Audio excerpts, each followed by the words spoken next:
Hello and good afternoon. My name is Richard Lorenc. I'm the President and CEO of Lexandria, and we're delighted to have you join us here today to talk about how to save the American Republic in classrooms. And today, to facilitate that conversation in a fun and informational way, is my good friend Larry Reed. He's the President Emeritus of the Foundation for Economic Education. Thank you for having me, Richard. This is a little change of pace, isn't it? I think you've interviewed me before, but this is the first time I get to interview you. I'm delighted. I can't wait to see what you're going to do. Well, I think you know I sent the questions to you. Let's get started. It's awesome to be able to talk to you about this because in so many ways you've inspired us to undertake this new mission. Well, it's very kind of you, Richard. I've known you in a variety of capacities for quite a few years. And we are both lifers when it comes to advancing the ideas of liberty. I can't imagine either of us in any other occupation besides what we have been doing for years. And we believe so much in these ideas, so we're always looking, aren't we, for ways, better ways to get them into the right place and turn on a few lights in some minds, especially of young people. I want to explore with you what the new group that you head up, Lexandria, is doing, what its vision is, where it's going, and how you reach the audience you intend. But let's first talk about what's the problem in the classrooms across America that Lexandria is intended to fix. The American spirit, it's sad to say, is diminishing. Yeah. And that's happening at a moment when we are on the eve of the 250th anniversary of our country. And we see this in a variety of ways, but some of the more quantifiable ways include that only 20% of 8th graders are proficient in civics.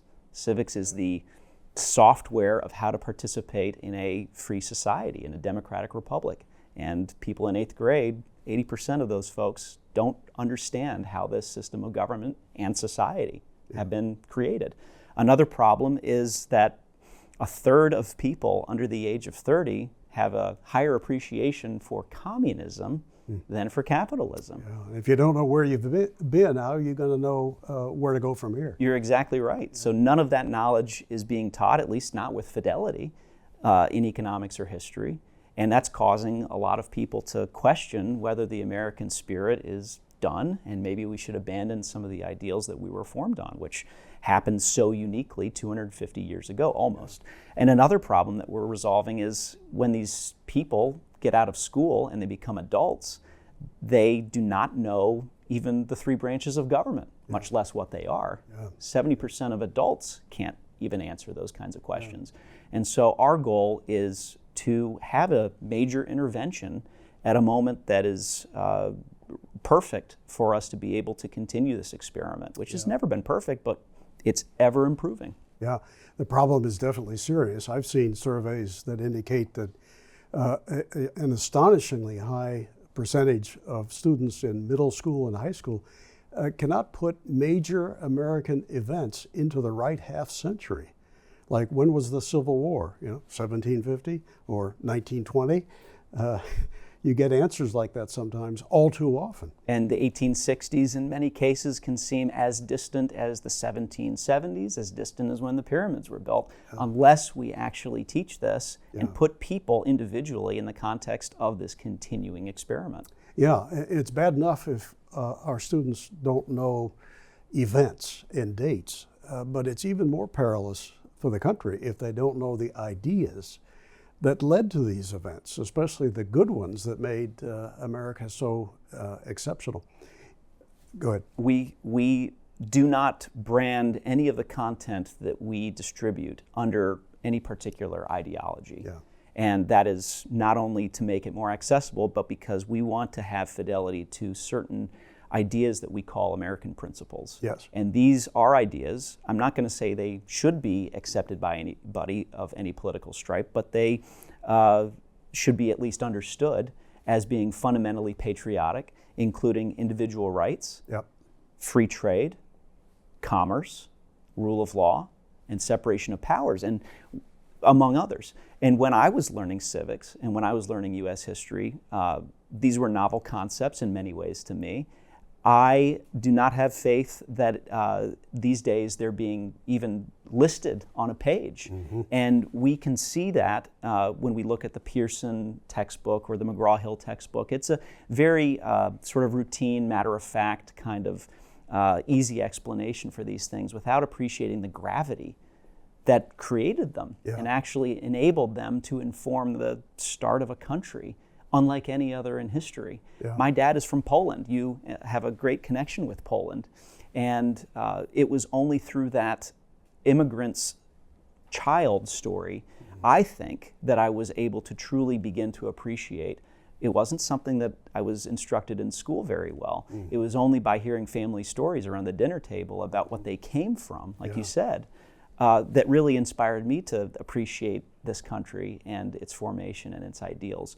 And so we cannot bet on anybody at least having that family experience or taking from it what I've taken. And so we are actively working to get these ideas in their proper context with a proper appreciation in classrooms so that teachers can actually supplement what they're doing in their textbooks with content that actually resonates. That's great. And any good teacher would welcome such resources. It helps them reach their students. It helps them get excited about learning these things. So I applaud what you're doing for that reason alone. Well, thank you. We see two things. We see that teachers are asking for additional resources to be able to navigate a lot of the different minefields that are being laid now in politics.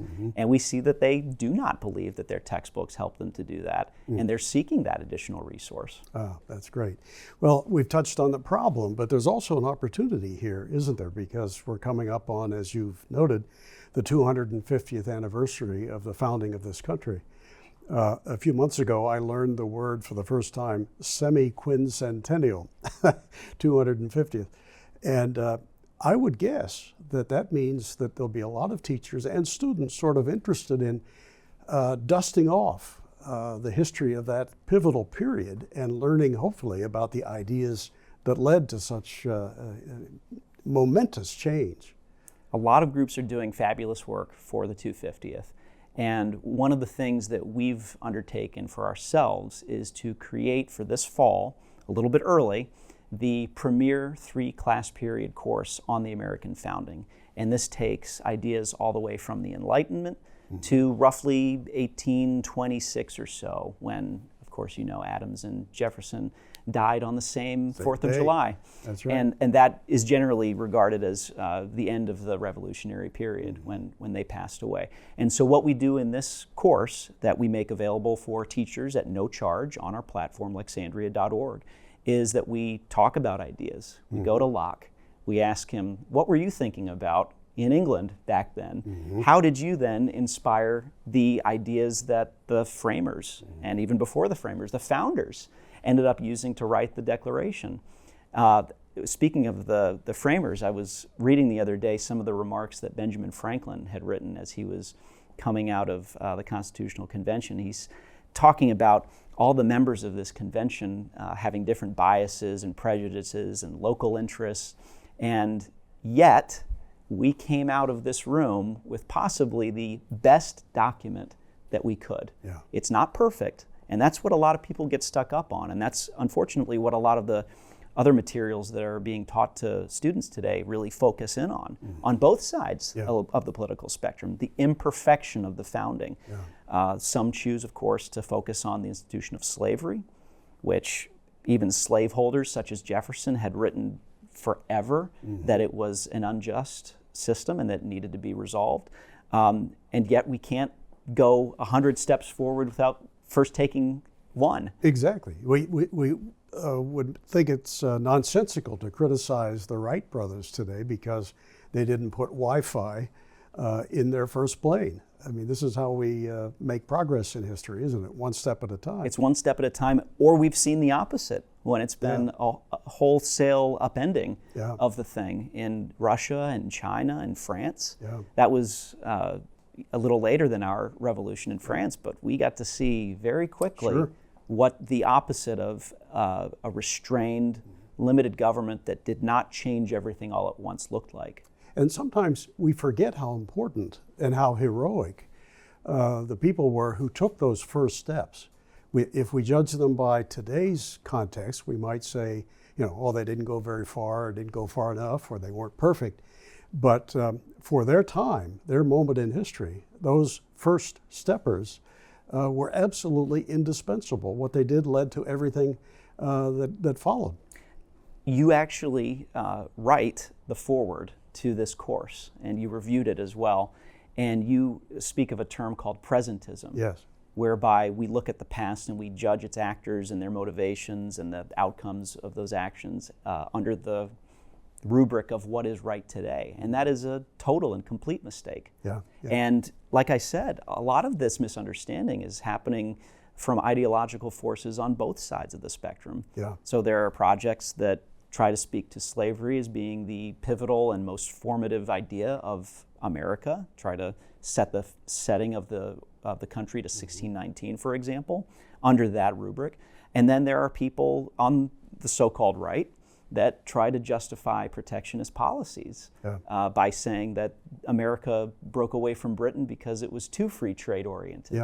And so there are presentist biases that each of us has as we read these sorts of things, but we need to go back to reading about the events and the ideas that informed those events in a much more reverent way and respectful way, in the sense of these people were just people and they had great ideas and they were very well educated, many times by themselves. They looked back to antiquity and they said, maybe we could design something better than what we had in Britain. We could actually design congressional districts that are based on population, for example, instead of letting these things just sit there and be, I think they call them rotten boroughs. Oh yeah, in Britain. So these people were informed by history, just like we can be, so that we can continue the conversation and the American experiment. Well, you mentioned that I wrote the foreword for your course on American history. As I indicated in that foreword, or introduction, whatever we are choosing to call it, that I was ecstatic about it. I thought it was the best I had ever seen in terms of laying out why the American Revolution happened. Not just the events, but the thought leadership that came from people like John Locke 100 years before our Declaration of Independence, that built a movement that ultimately said, no more kings. So I commend Lexandria for this fantastic new course. Which leads me, Richard, then to ask, I would guess we may have listeners who say, okay, I think I get the drift of what Lexandria wants to accomplish. Can you tell me more specifically of the tools by which Lexandria will attempt to accomplish this vision? What is available to a teacher, for instance, that Lexandria offers? Yes, so unlike other startups, and we are a startup, we launched this year on the 1st of July, we began our life as Lexandria with a platform that we can use to distribute and measure the impact of our content. And we began with content itself. And so we have 5 books that we're beginning to distribute. They include 2 volumes of U.S. history, a world history volume, an economics piece with personal finance, and also a civics book. And then, of course, we mentioned the new 250th course by my colleague Sean Malone that you wrote the introduction to, coming online this fall. All of this gets loaded onto a digital platform that is free, register at no charge for teachers, where they actually can go in, they can select whichever piece of content they would like, and we can talk about later on more of the content that will be joining what I mentioned. And they can deliver this to their class and see each student's progress throughout the entire material. So you can see, for example, that Billy, he read each of the chapters, he took each of the quizzes, he got 90s on each of them. Good job, Billy. Susie, she actually didn't read any of it. She didn't watch any of the videos, but she ended up taking all the quizzes and got 100, so something else is going on there maybe. And then Sam, just kind of watched the videos, right? And so we can see each of those people. The teacher can see each of those people. And then we, on our side, can see all the students from all of the teachers, again, 4,200 today, who have used the platform in the last year. We can see all that, and we can begin to not just guess what works in classrooms, but we can actually see what works. Do the books come with, say, curriculum guides that a teacher can use to best flesh out the book for the students? They do. So there are 2 different editions of each book. There's a teacher edition that has a discussion guide, lesson plans, projects, all sorts of things that you would want if you were instructing the material, and of course the book. The teacher then sends the link to each of her students, and they register, and they can then be seen by the teacher. We can't see them. We only see record numbers for each of the students.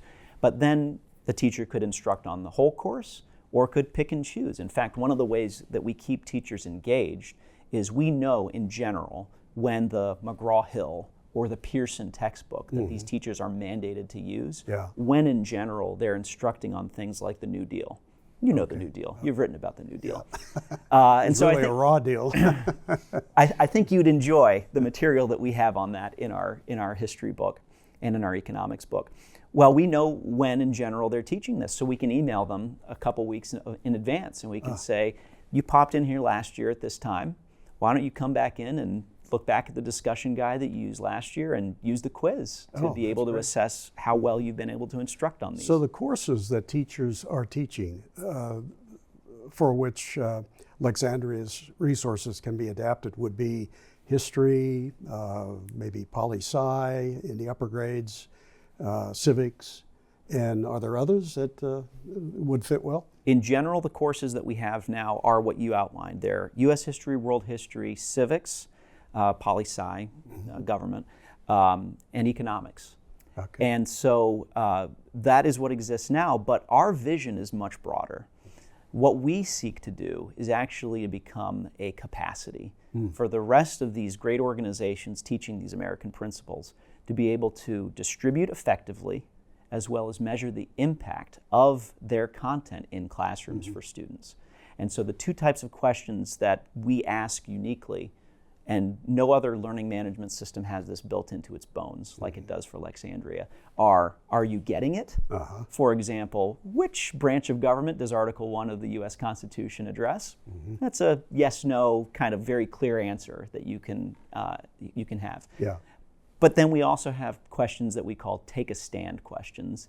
And these are throughout the content. We say, what do you think the powers of the Congress ought to be? What do you think the powers of the judiciary or the presidency should be? Yeah. Stuff like that.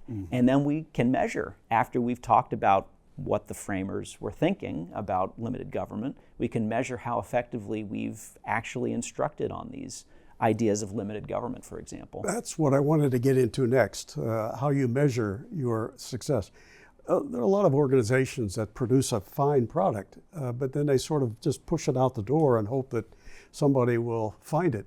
They don't put a whole lot of thought into strategic planning or marketing, how to get this in the right hands and when and so forth. But I have worked with you at FEE and know that that's not the way you think.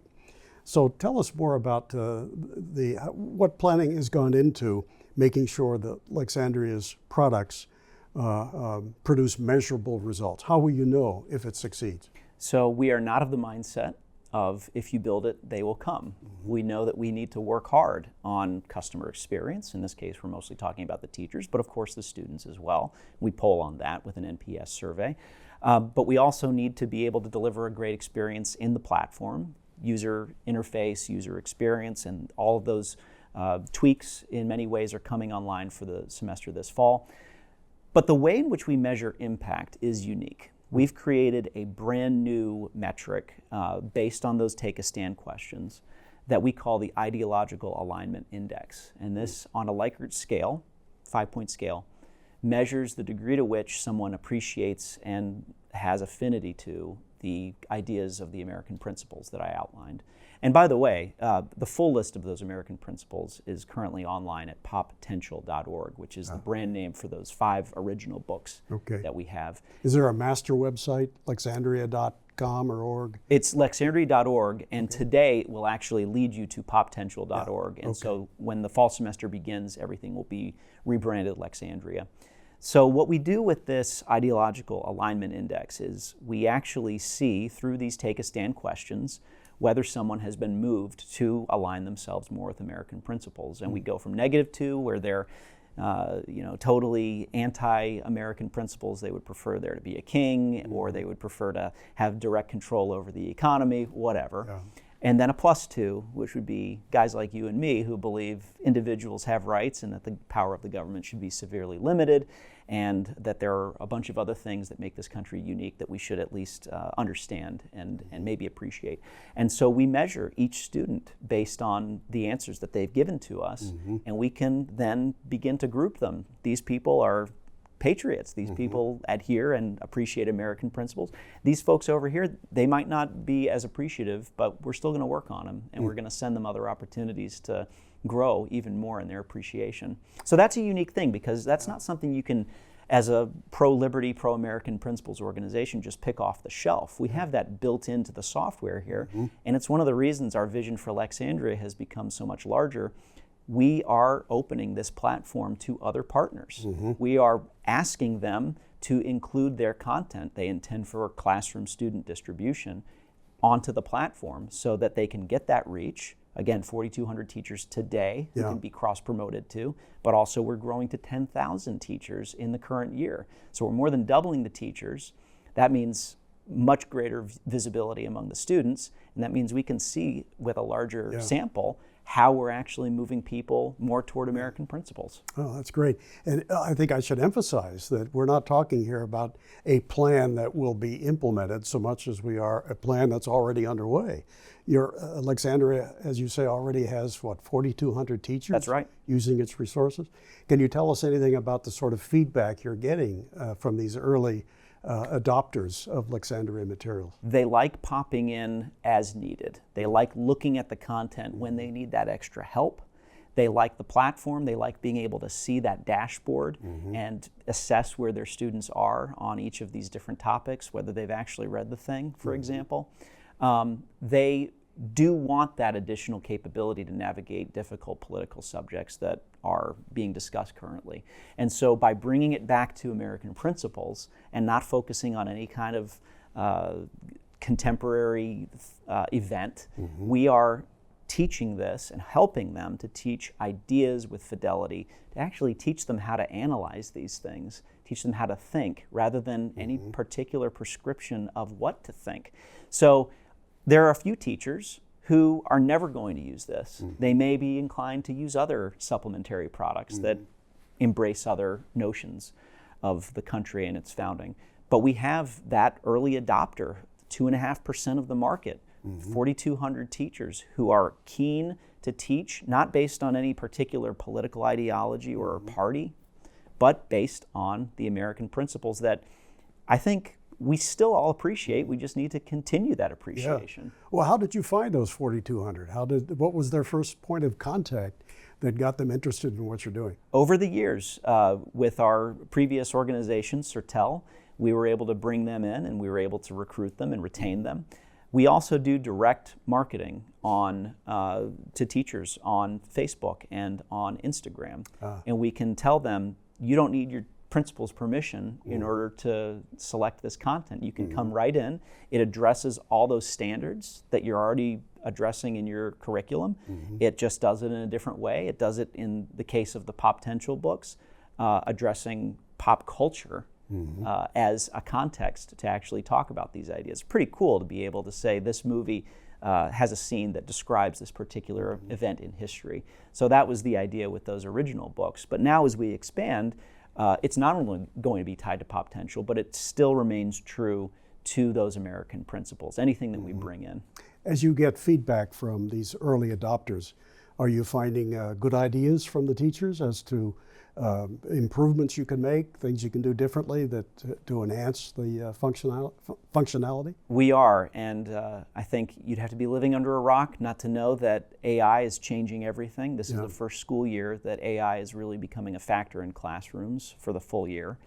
And they're asking for more automated ways to grade short answers. We're going to be building that into the system. They're asking for better user interface to sort the type of content that they're looking for. They're asking for ways to synchronize our dashboard to what they may use on Canvas or Google Classroom so that they don't have to manually bring over scores from the quizzes they take on our platform. So there are a number of different technical tweaks, features, benefits that we're looking to add to this platform, and we're beginning to roll those out this fall. But that list is very long, and technology is constantly changing. We would like, for example, there to be an AI tutor that if someone were having a problem with a particular concept, they could type a question and they could be given an answer based on the content that's on the platform. And so all of that kind of stuff is on our product pipeline and the roadmap for the next few years. And it's pretty exciting. Yeah, I'll say. What are some of the obstacles that you have had to deal with? And do they include things like ideological hostility or state-mandated requirements in the classroom? There are obstacles. The state mandates do not typically present those obstacles. They usually actually provide openings for us. For example, we are creating for FEE, Foundation for Economic Education, a course on the victims of communism for the state of Florida. Now, this is a new mandated curriculum that teachers in Florida will need to begin instructing in fall of 2026. So we're about a year ahead of the game. And so whenever we see a mandate like that come out, we actually do see there's an opportunity for us to put good ideas in front of teachers that they can put in front of their students. Oh, that's fantastic. And FEE, as you mentioned, is one of the partners that you have. Tell us more about the partnerships that you're building. Lexandria isn't just the sole fountainhead of either content or distribution, right? You're working with other groups to leverage impact and get into the classroom. This is our big vision. So we have the technology, we have the viewpoint and the connection to teachers. Now we can find all the excellent stuff that either should be made to address new mandates, for example, but also that has been made and maybe didn't get a fair distribution treatment when it was created. And so we are hoovering up all the great stuff that exists in the social studies, which of course includes history, economics, and civics or government. Political science would be included in all of that. And we are recruiting it, we're onboarding it to the platform. In many cases, it's the sole distribution method for something that might not have had a fair shake for distribution. But in other cases, it could be something that they've got their own website, but they'd like to try putting on Lexandria to see if it actually could do better there. And so the bulk of our efforts are not in creating new content, although when we see that the 250th anniversary is coming, we want to be able to be there. We are primarily looking for that great stuff that our partners have made and our future partners have made or are making right now so that we can empower its distribution. And I have to emphasize measurement on what moves the needle. Because another one of our goals here is to set new standards on measurement in a standard kind of fashion. You've seen it 100,000 times that a group would establish a particular measure for a granting organization, a foundation, or a donor, and then 2 years later come back and say, well, it wasn't the right one, or we missed it, or whatever. And that's all fine. I've been there. I've been involved with that sort of thing. But we now can bring that knowledge to bear, and we can say, the thing that actually matters is not only how they're retaining data before the course and then after the course in a week, right? But long term, let's actually track these people in a longitudinal fashion, and then let's see what their worldview shift looks like. Absolutely.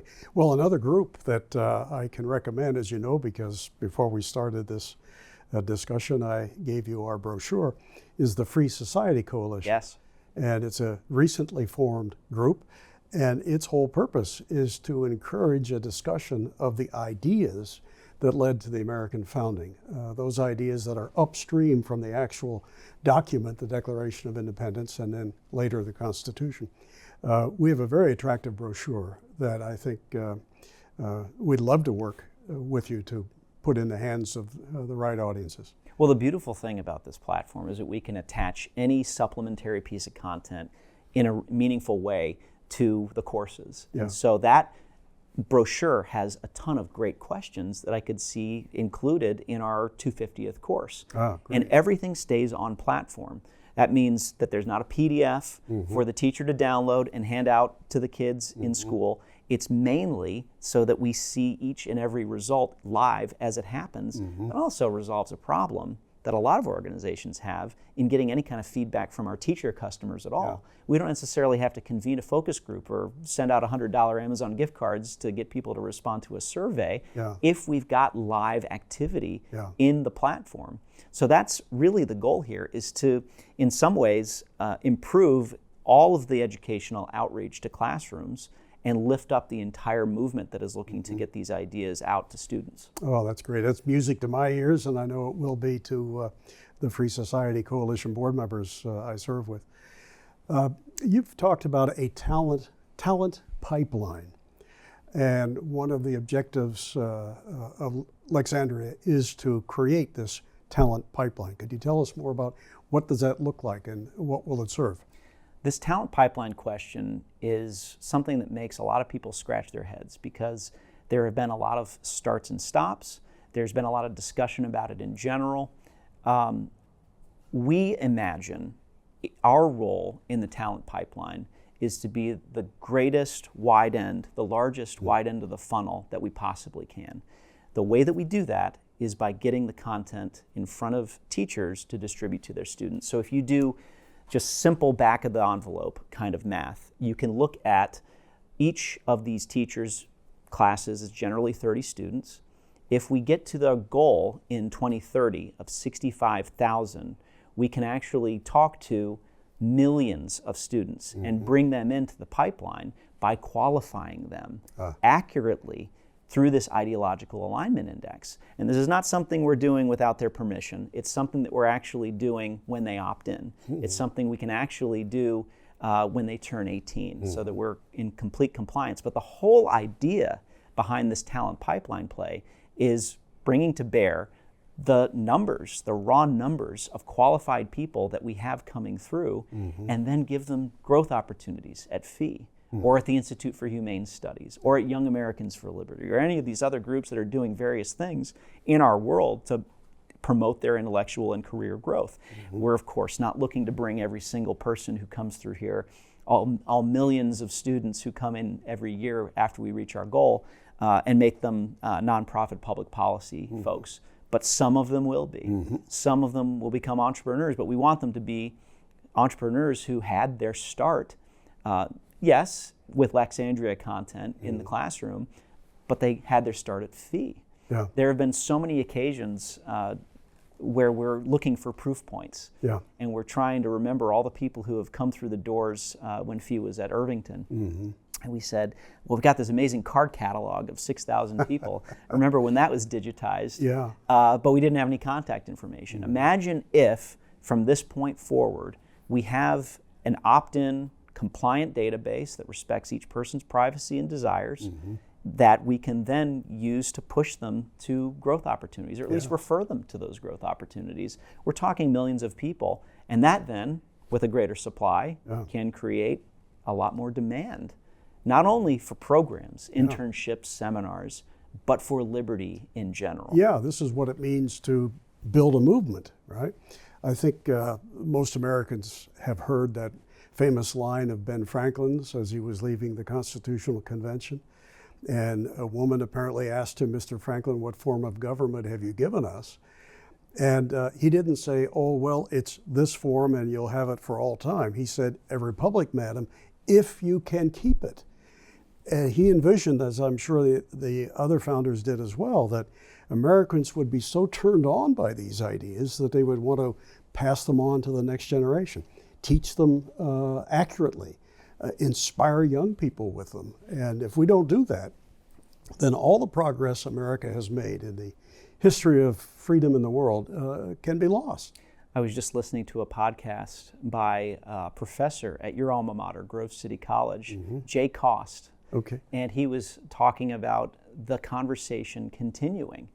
This American experiment it's called that because we don't know how it's going to turn out, and it's something new that the world had never seen before. Not final yet. It's not final, and so each of us needs to know our role in preserving that republic, in preserving this republic. And so, a lot of people would say, does your content necessarily mean that people have to think that the Electoral College is a fabulous way or the best way of electing the president? Well, I tend to think that it is. I think that it regards flyover country, which is a pejorative term, in a way that can actually have them be part of the same country as the people in the big cities on the coast. I think that makes a lot of sense. I think there was a lot of wisdom in that thinking by the founders. But you can understand also why, and this is what Professor Koss talks about, you can understand why someone who just lost the presidential election, even though their candidate had a majority of the votes, would be upset that this was the system. There's an opportunity, Dr. Koss says, to actually using these opportunities of disagreement to talk about the wisdom of the construction of the Constitution, and of course the Declaration that informed it. And that ultimately is my favorite part, is the ideas of it. And yet in the Constitution, they are there and they're made real. And of course, again, the wisdom of the framers and the founders, they knew that this thing might need to be changed. So they provided for that. And they gave us a mechanism by which we can do that. 26 times we've done it up to now. And so I have a lot of very firm beliefs, of course, having been the son of an immigrant from Poland who came here and definitely left everything he knew behind, his language, his home. And I think that has been a formative experience in my life, and I know that that's not something everyone will have. And so if I can help people understand at least the logic of some of these ideas, then I've done a good job in continuing this experiment. But the experiment is not just that. It truly is a spirit. And there's probably a few people who would argue otherwise, but this American spirit has produced the most incredible things in the most incredible free society that the world has ever seen. For sure. So let's continue that, but let's also respect it. I think one of the overriding principles that bring us together as partners, Lexandria Free Society Coalition, FEE, and others, is that we want to get people to think of ideas once again. We want them to think of today's issues and policy proposals through a prism of principles, of ideas. And that's in contrast to the way a lot of people do think of today's events. They just think of, well, what will it do for me in the short run? What will it do for my business? Will it get me reelected? Will it satisfy this or that loud voice in the room? But we want people to think in loftier terms. What are the ideas that produce such remarkable achievements as individual liberty? And if we can do that in a way that excites young people for their lifetimes, we will really have accomplished a lot. Well, I think a lot about Ronald Reagan, that freedom is no more than one generation away from extinction, and that's what we're seeking to prevent when we teach, and especially when we teach in classrooms. When you talk about the long run, you remind me, we didn't really get into economics much at all, but this is, of course, one of my favorite fields, and it is one that we address directly on Lexandria with our content. I think about Henry Hazlitt. I think about economics in one lesson. I knew him for the last 10 years of his life. I never knew him, but I feel like I did because when I was looking through archives, I found a bunch of his tax returns, which were in FEE's archives. It was interesting seeing how little we paid him back in the 60s. I feel sorry for the guy. Well, he was in it for the idea. Yes. Well, and then one of those ideas was he took it from Bastiat, of course, adapted it, and made it for a new audience, which is, of course, everything that needs to happen. But he talks about what is the single lesson of economics and good policy making in economics. And you've written about this 100 times in various things, the Mackinac Center and FEE. And that is looking at the long run effects on all people, not just the short term effects on a particular group of people. That's right. And we haven't really touched on it, but citizenship turns into being a political leader. And if we don't have informed citizens, then we've got 435 members of the House of Representatives who are then going to their particular interests and making decisions based on those.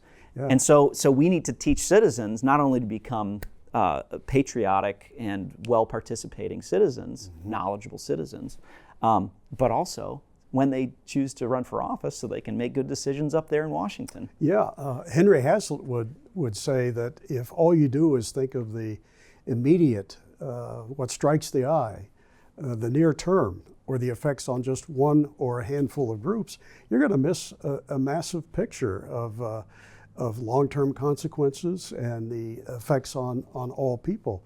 So you're not thorough in your thinking unless you consider the long run and all people. Economics in One Lesson, I think, is one of the most approachable books that anyone can read on the topic. There's also The Law by Bastiat, which is a bit broader in its subject matter. One of the amazing things that we can do because of the way that groups like FEE have made their content available in the Commons is that we can actually put these entire libraries onto Lexandria so that during the course of looking at the 250th anniversary class that we've created, you might highlight something and it's something about the Federalist Papers, and you can click over into the Federalist Papers. So you can have that primary source document. The student can read it, the teacher can talk about it, they can reference it in the lesson plan and the discussion guide, and they can actually read what these people were thinking at the moment they were thinking, the tensions. It wasn't a foregone conclusion that things would be written the way that they are. And that's the beautiful thing about teaching people what their role in the experiment is.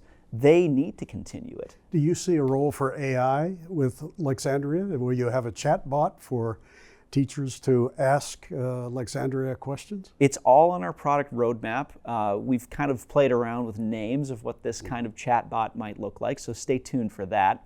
But AI is going to play a big role in all of this, and we also need to be careful about it for a number of reasons and in a number of ways.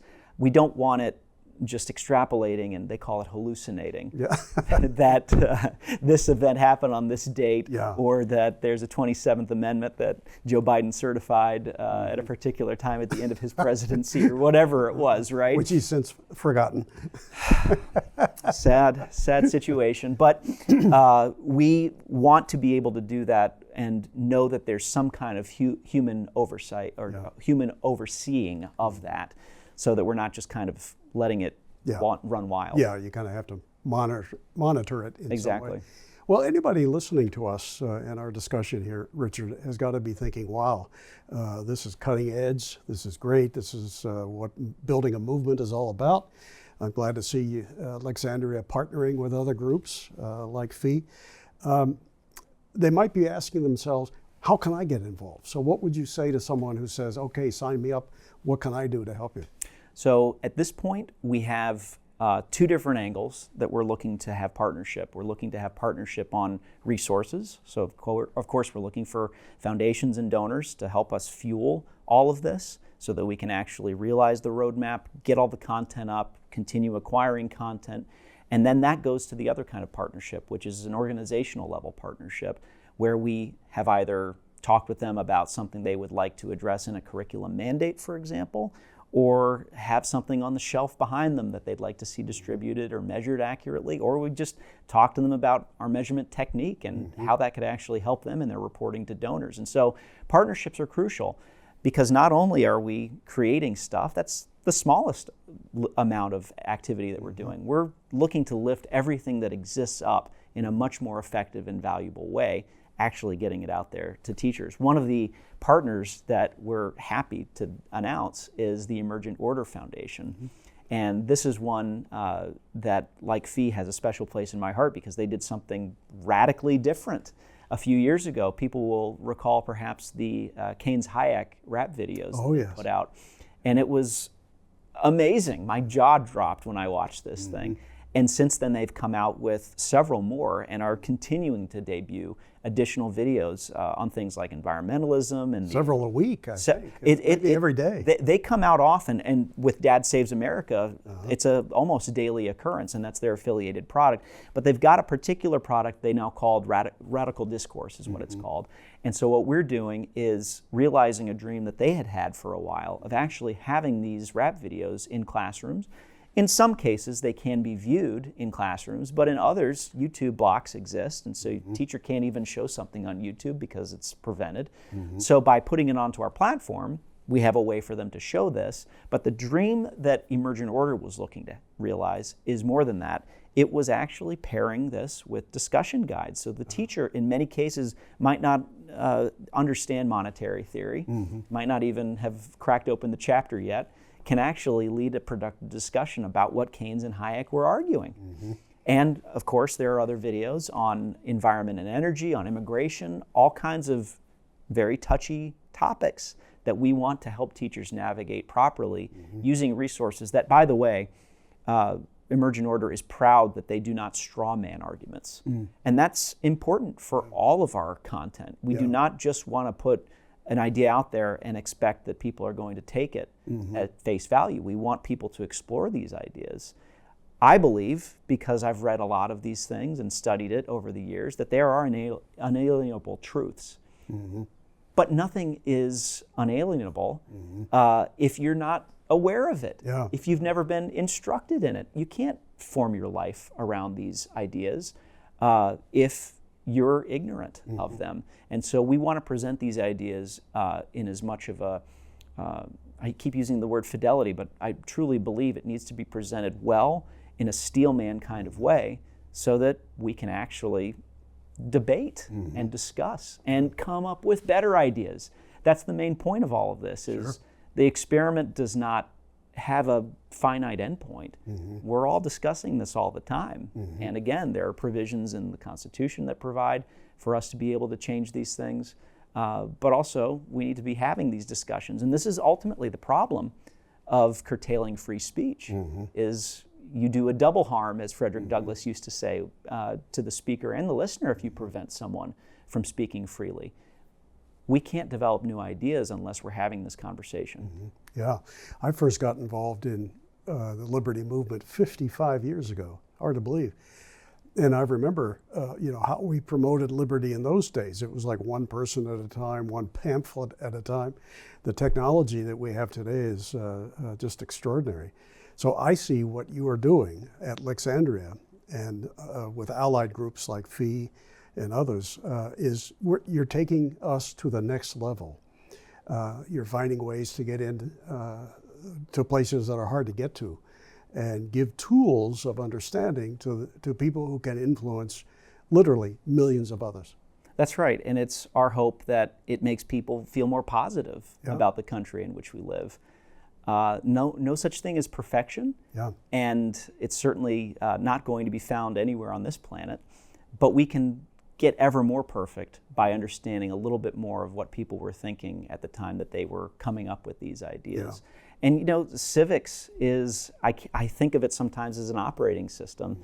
We need to be able to give people the tools to evaluate things properly. I use the term discretion. Discretion and being able to evaluate ideas, if you only have 20 seconds on a TikTok scroll and you're not actually delving into them critically, it's going to be difficult for you to evaluate whether a politician is selling you a bill of goods at election time. And so all that we're looking to do is lift up the entire movement for American principles during this incredibly important milestone year that's upcoming, and empower people to become better citizens of a free society.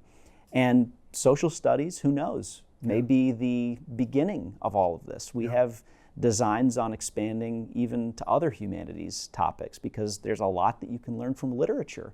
What if we were to reach 65,000 classrooms by 2029? Would we begin actually bringing some Shakespeare into the platform and start having an AI bot actually talking through what it meant to be in medieval Italy and the context of that? Maybe. But there's a lot to be learned. There's too much to be learned almost. And so in many ways, we're building the system to curate these ideas for people, so they're not just kind of confronted with 100 different titles, all the Leonard Read and Henry Hazlitt books and Bastiat books, and then these textbooks. No, we're trying to make it so it's a sortable thing for the teacher to be able to choose wisely and to be reminded as needed what, in fact, she wants to instruct on. Fantastic. One last question, and it's a kind of catch-all. Is there anything you wanted to say that I didn't draw out by a question? Anything you'd like viewers to know about Lexandria that we haven't already discussed? I think we covered a lot of it. The main thing that comes to mind is the team that we've brought together on this. We've got a fabulous staff. We've got an incredible board of directors, people in our liberty movement who I've worked with and respected for a very long time. We have partners in organizations that I love and people who I appreciate and admire. And so whenever I have the opportunity to present this to people, I hope that they appreciate just how much we want this to be a movement lifting operation. Yeah. We're actually empowering what these other groups really would like to see, so that we can do it in an effective and measurable way. And ultimately, if we can add a little bit of standard setting to the mix, in addition to the actual work that we're delivering, I'd be happy to see that as well. Oh, that's a great question. There's a question from Nisi Hamilton. What is the capacity for parents to see what their students are reading? Is that correct, Sean? Yeah. So whenever a person signs up for the platform, they sign up as a teacher originally. So this could be a parent as well. And when they then select a book, it could be a civics book, an economics book, a history book, they then send the link to their students. And that could be 30 students, it could be one student. So in this case, it could be a child of this parent. Then the individual teacher, the parent, can see each level of progress, each stage of progress that their student has made. So I mentioned the example earlier that I'll repeat now. You could see that Susie, she read each chapter, she watched each video, she took each quiz, and at the end she completed 90% of the course, 100% of the course. Or you could see that Susie took the quizzes and got great scores, but didn't actually read all of the stuff. So there's something else interesting happening there. So for each student who is enrolled and attached to a teacher's account, the teacher, parent, can see the progress and can see the grades. That's a great question, Nisi. Thank you. Fantastic. Well, Richard, thanks to you and to your team at Lexandria for the fantastic work that you're doing. And I know I speak for my colleagues at FEE and at the Free Society Coalition. We look forward to every opportunity to work with you. Thank you, Larry. And thank you all for joining us. We'll see you soon.